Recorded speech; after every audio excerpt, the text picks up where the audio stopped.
Hello friends, मैं सुनीता। मेरे channel Hindi लोकगीत में आपका स्वागत है। मैं आज तिलक गीत सुनाने जा रही हूँ। अगर ये वीडियो पसंद आए तो प्लीज़ लाइक कमेंट सब्सक्राइब करें और सब्सक्राइब के बगल में बेल आइकन है, उसे प्रेस करना ना भूलें, जिससे कि मेरे नए वीडियो की नोटिफिकेशन आपको मिलती रहे।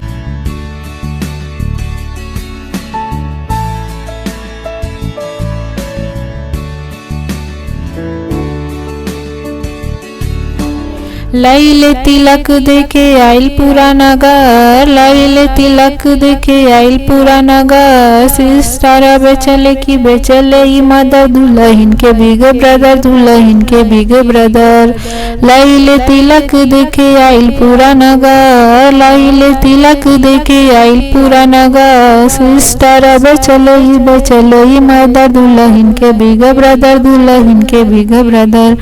कूलर ना पसंद बा तुलावा नया नादर, कूलर ना पसंद बा तुलावा नया नादर। ठीक नहीं लगे ये फ्रिजवा के कलर, ठीक नहीं लगे ये फ्रिज के कलर। दुल्हन के बिग ब्रदर, दुल्हन के बिग ब्रदर। लैले तिलक देखे आइल पूरा नगर, लैले तिलक देखे आइल पूरा नगर।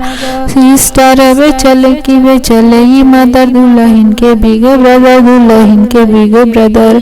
बर्तन चढ़ावा जवन पापा दिहले ऑर्डर, बर्तन चढ़ावा जवन पापा दिहले ऑर्डर। दुल्हन के बिग ब्रदर, दुल्हन के बिग ब्रदर। कहतानी माना हमरा बतिया के कदर, कहतानी माना हमरा बतिया के कदर। सेटावा पसंद ना तुलावा नया नादर, सेटावा पसंद ना तुलावा नया। दुल्हन के बिग ब्रदर, दुल्हन के बिग ब्रदर। लैले तिलक देखे आइल पूरा नगर, लैले तिलक देखे आइल पूरा नगर। सिस्टर बेचले की बेचले ई मदर, दुल्हन के बिग ब्रदर, दुल्हन के बिग ब्रदर, दुल्हन के बिग ब्रदर, दुल्हन के बिग ब्रदर। सिकड़ी पसंद न तुलावा नया नादर, सिकड़ी पसंद न तुलावा नया नादर। दुल्हन के बिग ब्रदर, दुल्हन के बिग ब्रदर।